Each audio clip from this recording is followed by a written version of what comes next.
Assalamualaikum warahmatullahi wabarakatuh. Modul 2.3 Kucing untuk supervisi akademik. Pada kesempatan ini sebelumnya saya mau perkenalan terlebih dahulu.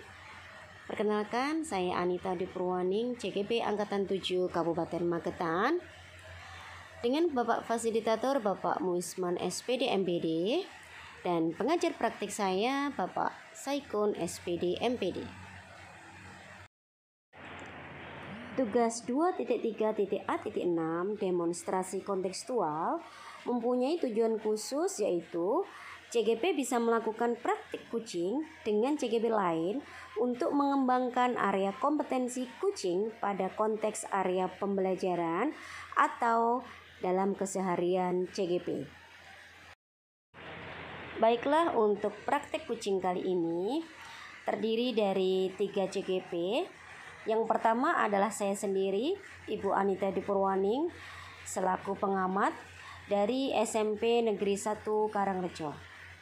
Yang kedua adalah Ibu Evi Mufida Nuraini dari SMP Sukomoro 1 sebagai coach. Dan yang ketiga adalah Ibu Titin Malika dari SMP Negeri 2 Karangrejo selaku kuci. Untuk praktik kucing kali ini, kami bertiga memilih menggunakan virtual, yaitu komunikasi secara daring melalui aplikasi untuk meeting melalui dunia maya. Untuk itu, selamat menyaksikan.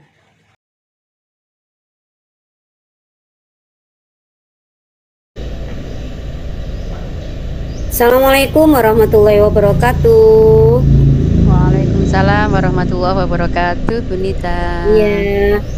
Selamat pagi, Bu Evi. Selamat pagi juga. Iya. Apa kabarnya hari ini, Bu Evi? Alhamdulillah sehat, Bu Nita, sehat dan bahagia meskipun ini lagi puasa ya. Alhamdulillahirobbilalamin. Itu yang kita harapkan. Di sini pagi ini merupakan jadwal Bu Evi untuk melakukan jadwal kucing, di mana nanti Bu Evi selaku coach dan rekan sejawat, dan kali ini Bu Titin sebagai kucingnya. Nah, kira-kira Bu Evi sudah mempersiapkan segala sesuatunya?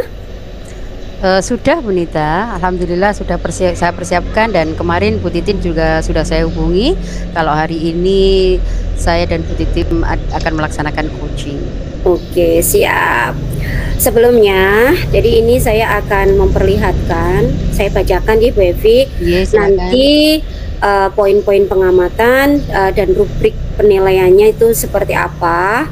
Nanti bisa Bu Evi sebagai acuan bagaimana menjadi coach yang baik, sehingga akan menghasilkan kuci-kuci yang luar biasa. Nanti yang pertama yang menjadi poin pengamatan saya itu adalah apakah nanti di dalam kucing itu sudah menggunakan langkah-langkah di alur tirta, di mana poinnya nanti ada 4 di situ. Yang pertama adalah tujuan yang disampaikan oleh kuci, identifikasi, ketiganya adalah nanti rencana aksi, dan yang keempat adalah tanggung jawab dari proses kucing yang dilakukan. Kemudian nanti untuk poin pengamatan kedua adalah karena di proses kucing itu yang utama adalah seorang coach itu menjadi pendengar yang aktif dan pendengar yang baik, maka nanti poin yang akan saya amati adalah mendengarkan dengan rasa. Artinya apa itu? Nanti ada 4, ada receive. Jadi receive itu nanti panjenengan akan saya amati sebagai apakah sudah nanti mendengarkan secara aktif, mendengarkan secara bijaksana dari penjelasan atau cerita dari permasalahan dari seorang kucing. Kemudian yang kedua adalah appreciate. Jadi nanti yang dilihatkan adalah pengamatan yang akan saya amati mimik aura Bu Evi saat menghadapi seorang kucing. Jadi nanti bisa terlihat seperti mengatakan oke dan memberikan apresiasi dari apa yang diceritakan oleh seorang kucing. Yang ketiga, penilainya adalah nanti summaries. Di sini nanti seperti penegasan, di saat nanti seorang kuci itu bercerita, pada saat nanti kucinya itu berbicara apa yang menjadi permasalahannya, atau nanti juga langkah-langkah yang akan diambil dari seorang kuci, nanti Bu Evi selaku coach bisa menegaskan dengan memberikan sebuah ringkasan dari apa keterangan dari seorang kuci, seperti menggunakan kata jadi seperti itu. Kemudian yang terakhir adalah aks. Jadi aks nanti ini akan terlihat nanti Bu Evi selain menjadi pendengar, Bu Evi juga akan memberikan sebuah pernyataan atau pertanyaan yang akan bisa menggali potensi dari seorang kuci. Kemudian poin pengamatan ketiga adalah mengajukan pertanyaan berbobot ya Bu Evi. Kalau pertanyaan berbobot ini nanti saya akan amati Bu Evi sudah melakukan namanya membuat sebuah pertanyaan-pertanyaan pemantik supaya nanti bisa menggali potensi diri dari seorang kucinya. Dan yang terakhir adalah kehadiran penuh. Kalau kehadiran penuh ini nanti present, dan saya yakin namanya coach itu akan menjadi seorang, karena pendengar aktif, pendengar yang baik, maka seorang coach akan berada penuh mendengarkan apa yang diceritakan seorang kuci. Dan ini nanti akan menjadikan Bu Evi dan Bu Titin selaku kucinya akan fokus dalam mendengar dan fokus dalam nanti mencari solusi terbaik dari permasalahannya. Kira-kira itu nanti poin pengamatan yang akan saya amati dari coachingnya Bu Evi kali ini, Nj. Iya, Bu Nita. Oke. Untuk selanjutnya ini perkenankan saya ada pertanyaan Bu Evi. Silahkan. Nanti bisa dijelaskan. Yang pertanyaan yang pertama yaitu langkah awal apa yang akan Bu Evi ciptakan dan sampaikan selaku coach pada percakapan dengan kucinya? Baik, Bu Nita, mungkin yang pertama saya akan mengajak Bu Titin ke suasana yang tenang begitu ya, karena memang kita sekarang lagi daring, jadi saya mohon kepada Bu Titin nanti mencari tempat yang tenang, yang nyaman. Begitu juga saya akan mencari tempat yang nyaman agar suasana yang kami hadapi nanti akrab dan cair. Kemudian saya akan berusaha menjadi pendengar yang baik, kemudian mengajukan pertanyaan yang bisa menggali potensi dan memberdayakan Bu Titin agar Bu Titin nanti bisa menyelesaikan kasus yang beliau hadapi. Begitu Bu Nita. Oke. Ini pertanyaan kedua. Kira-kira kompetensi apa yang akan dikembangkan pada kucing kali ini, Bu Evi? Baik, Bu Nita. Untuk kucing kali ini saya akan mengembangkan kompetensi present, yaitu kehadiran penuh, dan saya akan fokus kepada kucing agar percakapan kucing saya berjalan dengan baik. Kemudian saya akan mendengarkan aktif dan memberikan pertanyaan berbobot. Untuk mendengarkan aktif ini saya akan menjadi pendengar yang mengutamakan rasa, Bu Nita. Oke. Ini pertanyaan yang terakhir Bu Evi untuk pra-observasi kali ini. Kira-kira indikator apa, indikator ketercapaian seperti apa yang akan bisa diwujudkan pada teknik kucing pada hari ini, Bu Evi? Oh ya, saya ingin kucing saya bisa menemukan solusi dari permasalahan yang dihadapi, kemudian menemukan langkah-langkah dalam mengatasi permasalahannya. Begitu Bu Nita. Oke, jadi gini ya Bu Evi, indikator ketercapaiannya berarti ini akan terlihat nanti seorang kucing itu bisa menggali potensi dirinya, bisa menyelesaikan masalahnya dan menemukan solusi terbaik dari permasalahannya. Iya, betul Bu Nita. Oke, baiklah Bu Evi, demikian percakapan pra-observasi kita. Dipersilahkan Bu Evi langsung bisa melakukan kucingnya bersama Bu Titin selaku kucing. Silahkan, dipersilahkan untuk Bu Evi dan Bu Titin melakukan teknik kucingnya. Oke. Terima kasih Bu Rita waktunya. Ya, sama-sama Bu Evi. Halo Bu Titin, Assalamualaikum. Waalaikumsalam warahmatullahi wabarakatuh. Alhamdulillah. Kelihatannya segar hari ini Bu Titin. Puasa nggak ya? Ya puasa Ibu. Puasa. Iya, ini kan bulan Ramadan, jadi diwajibkannya sebagai seorang muslim. Sahur ya? Iya. Baik Bu Titin, kemarin penjenengan sempat WA saya, penjenengan mengatakan kalau ada sesuatu begitu yang ingin disampaikan ke saya gitu, karena Bu Titin ada suatu masalah, terus ingin menemui saya agar bisa selesai begitu masalahnya atau ngobrol kita bermanfaat. Saya ingin tahu apa sebenarnya tujuan Bu Titin mengajak saya untuk duduk berdua di sini. Monggo Bu Titin, silahkan. Iya, beginilah. Tujuan saya di sini itu saya kan punya berbagai masalah tentang informasi pendidikan. Informasi pendidikan itu mengenai peserta didik siswa saya, Ibu. Jadi saya itu banyak sekali siswa saya itu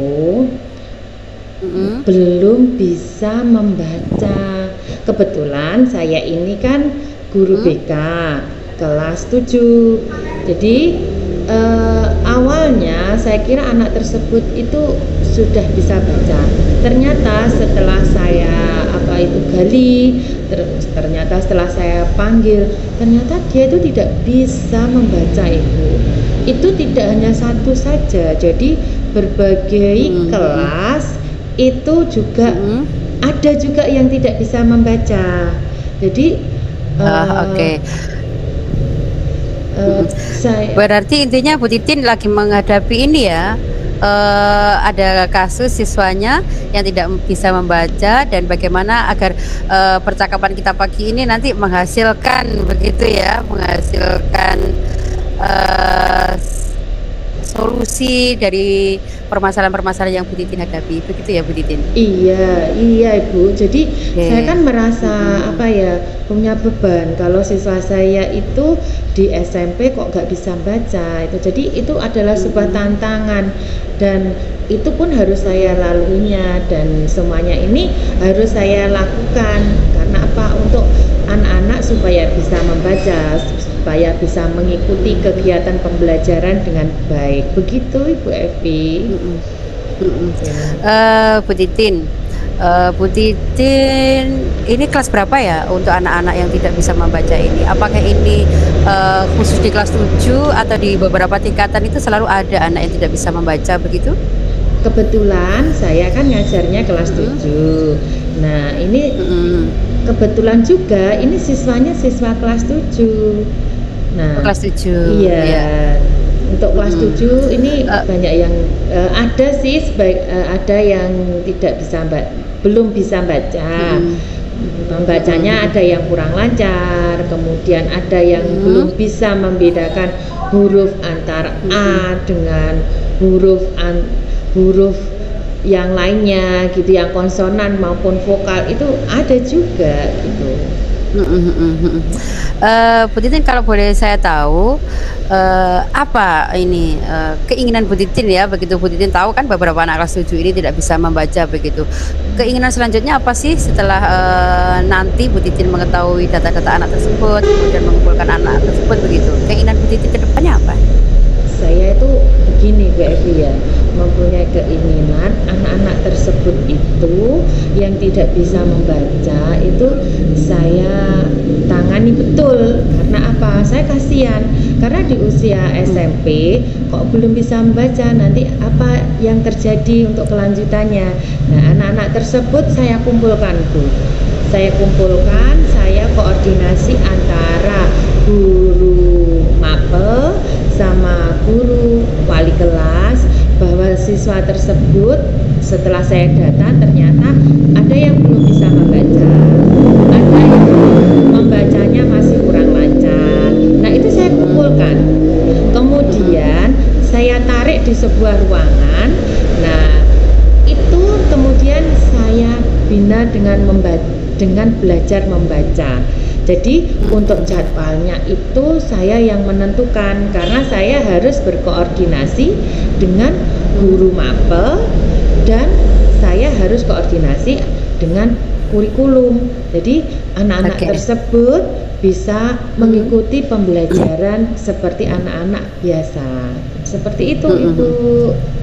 Oke. Kalau boleh saya tahu ini, sebenarnya anak kelas 7 ini dia kan sudah lulus dari SD begitu ya. Faktor apa saja sih yang menyebabkan anak-anak sampai kelas 7 juga belum bisa membaca ini, Bu Titin? Iya, begini ya, Bu ya. Ini setelah saya data, setelah saya observasi, tanya-tanya dari orang tua maupun dari anaknya sendiri itu, karena dulu itu pada saat masa pandemi kurang lebih 2 tahun di saat SD itu kan lost learning ya, itu anak-anak itu belajarnya itu sangat malas untuk membaca. Dia itu hanya bermain dengan HP seenaknya sendiri. Kemudian orang tua itu juga memantaunya juga kurang.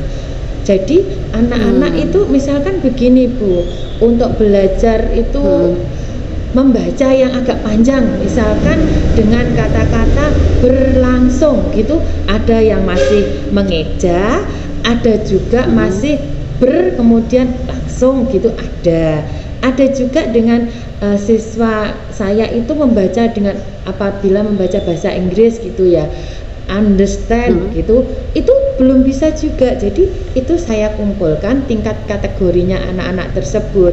Nah, anak tersebut tidak bisa membaca itu, ya mohon maaf ya Bu ya, karena di masa pandemi memang gimana ya, sulitlah kita untuk anak-anak kita untuk mengajar secara tatap muka penuh, kan tidak bisa pada saat pandemi itu.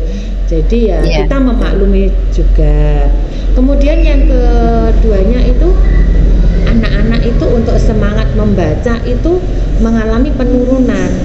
Nah, mengalami penurunan sehingga anak-anak itu lebih baik saya bermain dengan HP saja gitu. Kemudian yang ketiganya itu pada saat penerimaan PPDB. Nah ini jadi pada saat penerimaan PPDB kan tidak ada seleksi ya Bu ya.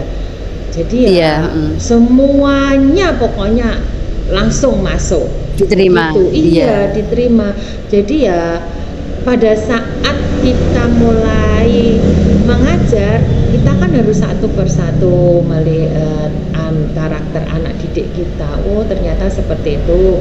Kemudian setelah berjalan, ternyata di tengah perjalanan ada mengalami masalah-masalah. Oh iya, karena anak tersebut itu kalau PPDB tanpa penjariman memang seperti itu ya Bu ya. Dimohon maaf, ini ya semuanya kan demi pendidikan juga. Jadi ya kita tampung semuanya anak-anak tersebut dan kita layani anak-anak tersebut dengan senang hati. Begitu Ibu. Oke, jadi Bu Titin sudah tahu ya permasalahannya kenapa sampai di kelas 7 ini ada anak-anak yang tidak bisa membaca begitu. Tadi ada pernyataan Bu Titin yang menarik sebenarnya. Jadi anak-anak ini meskipun anak ini akhirnya karena masa pandemi mereka malas belajar, kemudian tidak mau membaca dan mereka lebih tertarik ke HP begitu ya. Mungkin Bu Titin punya ide bagaimana anak-anak ini tetap tertarik dengan pembelajaran sekarang begitu ya. Apa mungkin yang akan Bu Titin laksanakan biar anak-anak ini tertarik dengan latihan membaca, bisa membaca, kemudian mengikuti pelajaran begitu. Apa langkah Bu Titin selanjutnya? Iya, ini saya mempunyai gagasan dan ini sudah saya berikan kepada kurikulum ya. Kemudian sama wali kelas juga selalu berkolaborasi bahwa setiap hari kita mengadakan membaca di jam awal. Di jam awal kita gunakan untuk literasi membaca itu kurang lebih antara 10 menitan saja. Jadi kita itu mencoba anak-anak itu bagaimana caranya supaya tidak tergantung dengan HP. Nah gitu. Jadi anak-anak itu kita membacanya itu terserah, entah membaca buku modul, entah buku LKS atau pinjam di perpustakaan, kita perbolehkan dengan durasinya itu 10 menitan. Jadi Sebelum pelajaran ya? Sebelum pelajaran. Jadi kita gunakan literasi. Kemudian yang pertama, yang keduanya itu saya khususnya anak-anak yang belum bisa membaca, yang masih kurang bisa membaca lancar, itu saya beri tugas untuk membaca di rumah, kemudian di video, karena dia kan senang dengan HP ya. Jadi saya menggunakan trik seperti itu, membaca di rumah, kemudian di video. Jadi setiap hari biar membaca minimal 5 menit lah, minimal itu minim. Jadi anak-anak biar terbiasa dengan membaca. Begitu Ibu Evi. Jadi Bu Titin sudah menemukan bagaimana caranya begitu ya. Kalau anak-anak ini tidak suka membaca, kemudian anak-anak lebih suka main HP, Bu Titin tadi sudah membaca, mengirim video. Mungkin bisa ada lagi mungkin Bu Titin agar dia bisa membaca dan tetap menggunakan HP begitu. Apa Bu Titin kira-kira? Saya ada aplikasi di HP. Nah, ya kebetulan ini aplikasinya itu aplikasi yang Boxboot. Nah itu ada itu. Jadi anak-anak itu saya suruh yang belum bisa membaca ya, terutama itu saya suruh menginstal di HP-nya, nama aplikasinya namanya Boxboot.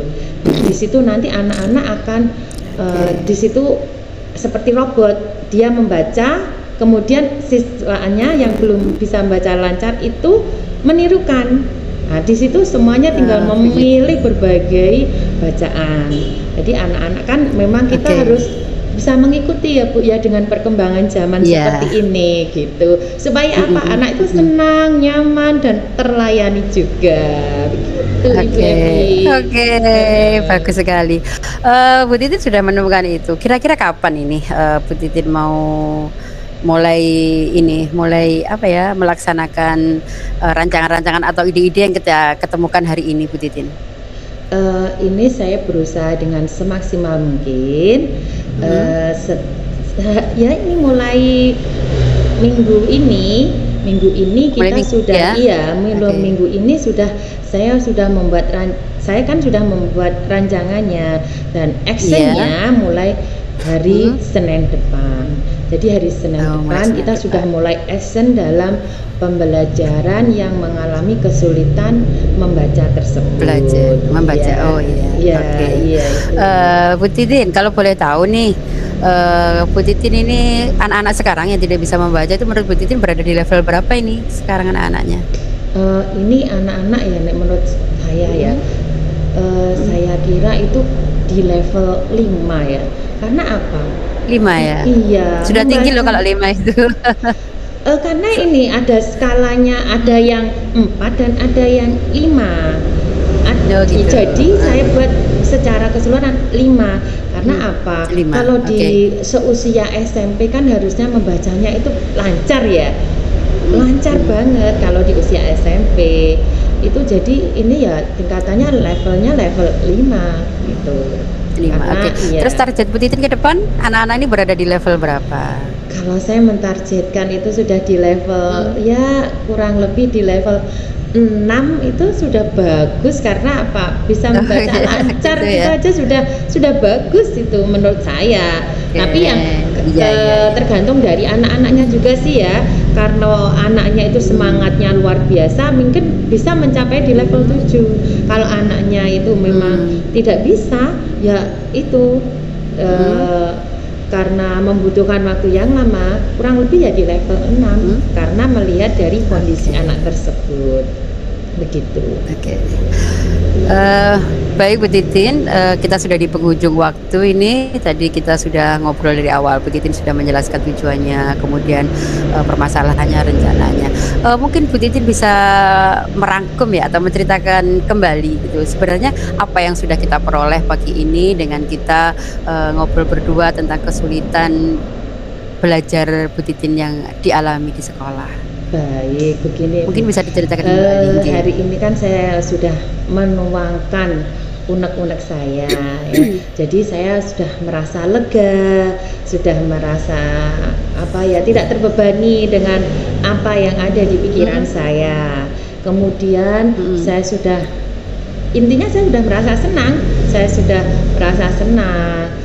kemudian yang kedua itu saya sudah bisa menemukan jalan dan solusinya untuk menghadapi anak-anak yang mengalami kesulitan dalam membaca tersebut. Ya.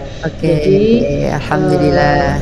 Ya, kemudian untuk rencana saya itu sudah saya juga sudah membuat rencana dan saya akan melaksanakan rencana tersebut untuk kebaikan peserta didik kita, supaya dia itu merasa sama-sama diperhatikan, merasa sama-sama dilayani seperti dengan yang lainnya. Jadi kita tidak boleh membeda-bedakan antara siswa yang bisa dan siswa yang tidak bisa. Begitu, Ibu. Oke, terima kasih Bu Titin, dan alhamdulillah akhirnya bermanfaat juga ya obrolan kita pagi ini. Dan saya harap karena ini hari Sabtu dan Bu Titin mengatakan insya Allah akan tindak lanjutnya akan segera dilaksanakan. Saya tunggu kabar berikutnya Bu Titin seminggu ke depan, bagaimana rencana Bu Titin, bagaimana pelaksanaannya. Saya berharap ada kabar baik, anak-anak tidak hanya di level 6, mungkin bisa di level 7 semua begitu. Nanti setelah itu kita ketemu lagi ya Bu Titin, setelah penjenengan nanti kita melancarkan aksinya gitu. Ya, nanti kita saling informasi ya Bu ya. Jadi saya sudah melaksanakan seperti ini. Jadi nanti kita saling memberikan informasi ke Ibu Evi juga. Kita saya tunggu informasinya ya, karena waktu terbatas. Kita ketemu minggu depan, semoga sukses rencana-rencananya. Terima kasih Bu Titin, tetap sehat dan assalamualaikum warahmatullahi wabarakatuh. Waalaikumsalam warahmatullahi wabarakatuh. Terima kasih Bu Evi. Sama-sama Bu Titin. Halo Bu Nita. Oke, halo Bu Evi. Terima kasih, sangat luar biasa. Coaching yang dilakukan Bu Evi selaku coach dan Bu Titin selaku coachingnya. Ini saya melihat takjub sekali dari percakapan panjenengan berdua. Jadi coachingnya juga aktif dan coachnya juga luar biasa, memberikan pertanyaan-pertanyaan pemantiknya juga sangat luar biasa, sangat komplit. Jadi akan membuat pemberdayaan dari kucingnya itu akan muncul, potensi dirinya dari kucingnya juga akan bisa tergali dengan baik, sehingga permasalahan-permasalahan yang dihadapi sama kucing itu bisa menemukan penyelesaian terbaiknya. Dan di kedepannya insya Allah saya yakin kucingnya ini akan berdaya dan mampu untuk berkembang, tentunya untuk kemajuan dari pendidikan di sekolahnya kucing ini. Alhamdulillah, jadi hari ini proses kucingnya berjalan dengan baik dan lancar ya Bu Evi. Alhamdulillah ya Bu Nita. Jadi ini di pasca observasi sebenarnya hanya umpan balik aja dari apa yang telah dilakukan Bu Evi di observasi tadi, di proses kucing. Jadi ini saya kira satu pertanyaan yang nanti bisa Bu Evi jawab dari proses kucingnya hari ini. Pertanyaannya itu tadi Bu Evi di pra observasi sudah menjelaskan tentang indikator ketercapaian dari proses kucingnya. Nah, kira-kira apa yang akan Bu Evi sampaikan dan Bu Evi dapatkan pada teknik kucing pada hari ini yang dilihat dari indikator ketercapaian yang sudah Bu Evi jawab pada saat di sesi pra observasi. Terima kasih Bu Nita. Dari hasil kucing saya tadi dengan Bu Titin, saya merasa indikator tercapaiannya sudah terpenuhi, karena pada percakapan coaching yang saya lakukan saya sudah menggunakan alur cerita, yaitu satu, saya sudah menanyakan tujuan ke Bu Titin, tujuannya apa Bu Titin menghubungi saya. Kemudian yang kedua, identifikasi. Jadi saya sudah mengidentifikasi, kemudian menggali informasi dari Bu Titin sebenarnya masalah-masalah yang dirasakan dilakukan Bu Titin apa, yang ditemui apa, begitu. Kemudian saya juga menanyakan rencana aksinya. Setelah Bu Titin tahu permasalahan yang dihadapi sekolah, kemudian saya menanyakan rencana aksi yang akan dilakukan Bu Titin agar permasalahan yang dihadapi apa. Itu sudah saya laksanakan. Kemudian Puji saya juga sudah menjawab beberapa langkah-langkahnya. Kemudian yang terakhir saya melaksanakan tanggung jawab, yaitu adanya kasus dan masalah yang dihadapi Koci bisa menggali potensi diri, yaitu melakukan tindakan berkelanjutan agar permasalahan Koci ini bisa terselesaikan dan menemukan solusi yang terbaik. Begitu Bu Nita. Oke, hebat Bu Evi. Oke, ini sebelum masuk di sesi penutupan di observasi kali ini Bu Evi, ya, perkenankan saya untuk mengungkapkan beberapa hasil pengamatan saya terhadap Bu Evi selaku coach hari ini. ya. Ada beberapa catatan Bu Evi, dan catatannya saya kira sangat luar biasa juga karena Bu Evi sudah menunjukkan seorang coach yang sangat hebat. Menurut saya sangat hebat. Jadi catatan yang pertama dari pengamatan saya, percakapan panjenengan dengan seorang kucinya Bu Titin kali ini itu sudah terlihat memang menunjukkan langkah-langkah yang ada di alur Tirta. Jadi sudah lengkap mulai dari tujuan, dari identifikasi, dari rencana aksi dan tanggung jawab yang diperlihatkan dari seorang kuci. Ya. Kemudian yang kedua, Bu Evi juga sangat detail melakukan dan mengajukan pertanyaan-pertanyaan pemantik yang akan membuat ini seorang kucinya akan mampu menggali potensi dirinya. Jadi kucinya ini akan merasa untuk untuk dibimbing, untuk diarahkan, untuk menunjukkan ide-ide dari gagasan-gagasan kucinya untuk menyelesaikan permasalahan yang sedang dihadapi.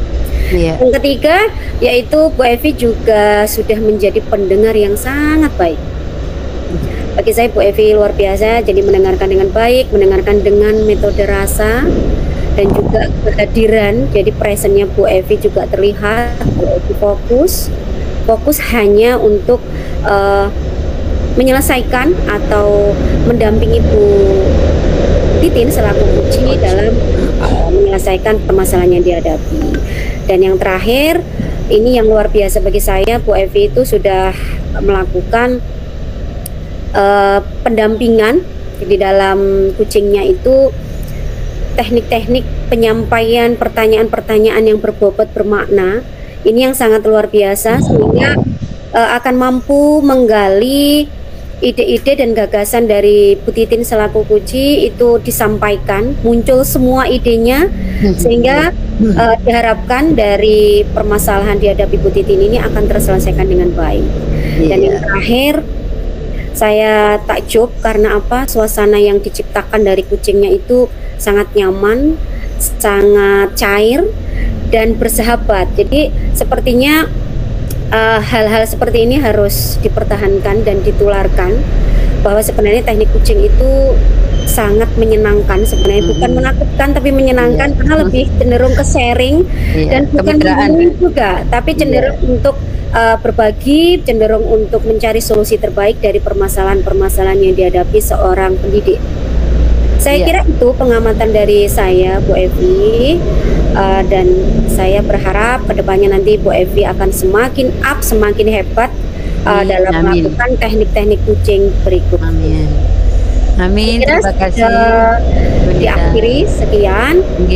Saya selaku pengamat di sini mengucapkan banyak terima kasih dan memohon maaf jika mungkin ada salah-salah kata, mohon dimaafkan. Oke, sekian dari saya, Bu Evi. Assalamualaikum warahmatullahi wabarakatuh. Demikian proses kucing kali ini. Semoga bermanfaat. Sekian, terima kasih. Wassalamualaikum warahmatullahi wabarakatuh.